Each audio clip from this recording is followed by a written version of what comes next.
عن ابن عباس رضی اللہ عنہما قال قال النبی صلی اللہ علیہ وسلم نعمتان مغبون فیہما کثیر من الناس الصحۃ والفراغ۔ بخاری شریف کی روایت ہے اور حدیث کا نمبر 6412 ہے، اور ابن ماجہ میں بھی روایت آپ کو 4170 نمبر پر ملے گی انشاءاللہ۔ یہاں تمام کتابوں کا ذکر نہیں ہوگا، ایک یا دو کتابوں کا ذکر ہوگا جہاں پر ورنہ اگر اس کے تمام شواہد نکالے جائیں تو یہ حدیث کی اور بھی آپ کو بے شمار کتابوں کے اندر یہ حدیث ملے گی۔ ابھی ابن عباس کا ذکر ہوا رضی اللہ عنہما، حضرت عباس کے صاحبزادے کا، جو ان صحابہ میں شامل ہیں جن کی جو کثیر روایت صحابہ، تو وہ فرماتے ہیں کہ نبی کریم صلی اللہ علیہ وسلم نے فرمایا، قال النبی صلی اللہ علیہ وسلم نعمتانی، نعمتانی کا مطلب دو نعمتیں ایسی ہیں۔ نعمت کہتے ہیں عربی کے اندر جب الف اور نون اس کے ساتھ آ جائے، نعمتانی یا نعمتینی دونوں جو ہیں وہ تثنیہ کا صیغہ کے دو کے لیے استعمال ہوتا ہے۔ یہ نعمتانی بھی استعمال ہوگا، نعمتینی بھی استعمال ہوگا اپنی اپنی جگہ۔ یہ دو کیوں ہیں اور کہاں نعمتانی استعمال ہوگا اور کہاں نعمتینی استعمال ہوگا، اس کا تعلق علم النحو کے ساتھ ہے، اور وہ ظاہر بات ہے کہ یہاں ہم اس پر بات نہیں کر سکتے۔ فرمایا دو نعمتیں ایسی ہیں مغبون فیہما کثیر من الناس، کہ اس میں لوگوں کی اکثریت نقصان اٹھاتی ہے۔ ان دو نعمتوں کو لوگوں کی اکثریت صحیح طریقے سے استعمال نہیں کر پاتی۔ میں جب اس حدیث شریف کا انتخاب کر رہا تھا، مجھے یہ آج کل کے حالات کے اوپر انتہائی منطبق ہوتی ہوئی محسوس ہوئی، جیسے یہ آج کے لیے کہا گیا ہو، یہ جو ہماری صورتحال ہے۔ فرمایا کہ دو نعمتیں ایسی ہیں جن کی لوگ قدر نہیں کر پاتے، جن سے پورا فائدہ نہیں اٹھا سکتے۔ مغبون غبن سے ہے، اور غبن جو ہے وہ کسی چیز کے اندر خسارے اور نقصان کو کہا جاتا ہے کہ نقصان اٹھاتے ہیں اس کے اندر۔ وہ کون سی دو نعمتیں؟ کثیر من الناس، کثیر من الناس، لوگوں کی اکثریت، یعنی کوئی خال خوش نصیب ہوگا جو کہ ان نعمتوں سے فائدہ اٹھائے گا، لیکن اکثریت نقصان اٹھاتی ہے، قدر نہیں کر پاتی ہے۔ الصحۃ والفراغ، پہلی نعمت صحت کی نعمت، اور دوسری نعمت فرصت کی نعمت، فراغ فرصت کو کہتے ہیں، الصحۃ والفراغ۔ اب دیکھیے کیسے ایک جملے کے اندر ایک جہاں بند کر دیا نبی کریم صلی اللہ علیہ وسلم نے۔ صحت جب تک ہوتی ہے ان قوتوں کا انسان کو احساس نہیں ہوتا۔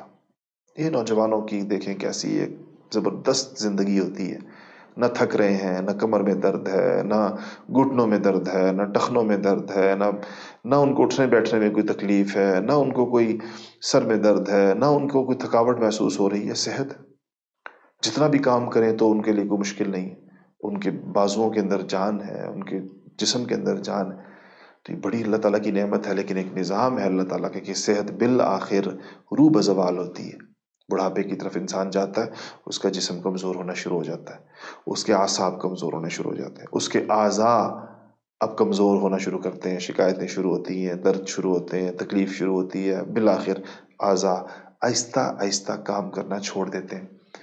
اب اس شخص کے لیے مشکلات شروع ہو جاتی ہیں، اس وقت اس کو بہت یاد آتی ہے، صحت بڑی یاد آتی ہے۔ آپ نے کبھی غور کیا کہ بیماری کے دنوں کے اندر ہمیں صحت یاد آتی ہے؟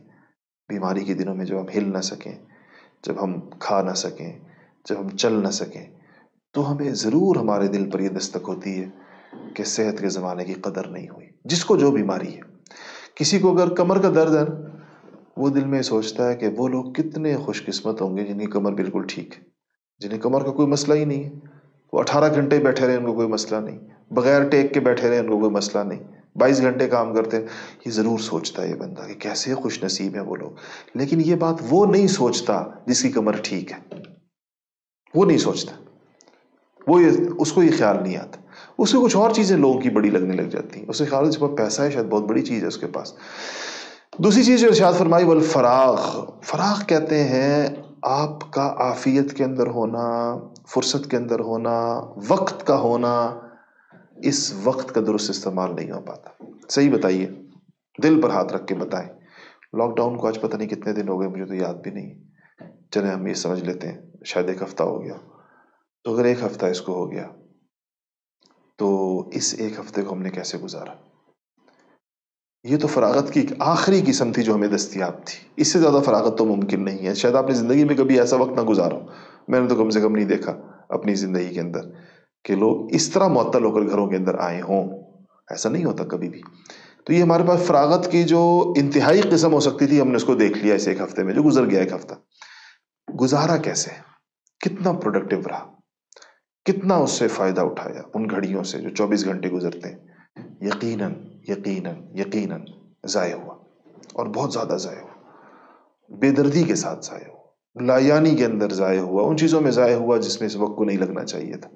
حدیث شریف یہی کہہ رہی ہے کہ قدر نہیں کی جاتی. اس کی قدر کب آئے گی؟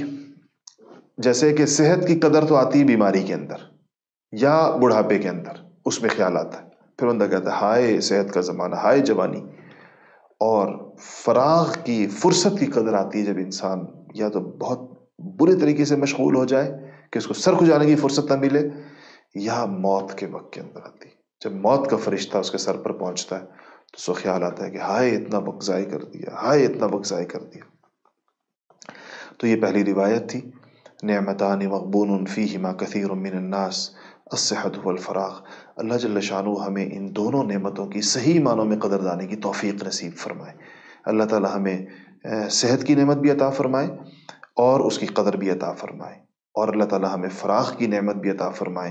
ہمارے دل کو ہر قسم کے تفکرات سے، پریشانیوں سے، آزمائشوں سے، کیونکہ یہ سب کچھ فراغ میں تو نہیں ہو. فراغ کا تو مطلب یہ ہوتا ہے کہ آپ ٹھیک ہوں، نارمل ہوں. تو اللہ تعالی ہمیں فراغ عطا بھی فرمائے اور پھر اس کی اس طرح کی قدر عطا فرمائے کہ ہم ان اوقات کو بہت درست جگہوں کے اوپر لگائیں.